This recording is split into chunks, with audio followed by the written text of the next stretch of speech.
Արշակ Սրբազանը կալանավորվեց 2 ամսով։ Սրբազանին տեղափոխել են Երևան կենտրոն ԿԿՀ։ Մայրաթորձ Սուրբ Էջմիածինը խստորեն դատապարտում է մտածածին եւ անհիմն մեղադրանքներով Արշակ arczepiskopos Խաչատրյանի ձերբակալումը եւ կալանավորումը։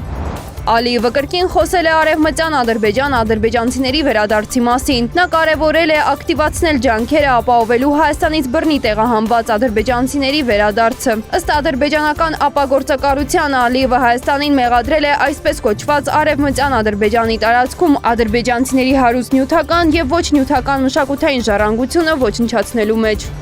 Նախիջևանում մեկնարկել է Հայաստանի հետ սահմանին երթուղու շինարարությունը։ Ադրբեջանի երթուղիներ ընկերության փոխնախագահ Արի Վաղաևը հայտարարել է, որ շինարարությունը սկսվել Հայաստանի հետ սահմանի մոտ Օրդու-Բադի շրջանի Սավամելիք կայարանի տարածքում։ Շինարարական աշխատանքները ներառում են 188 կիլոմետր երկարությամբ երթուղային գիծ։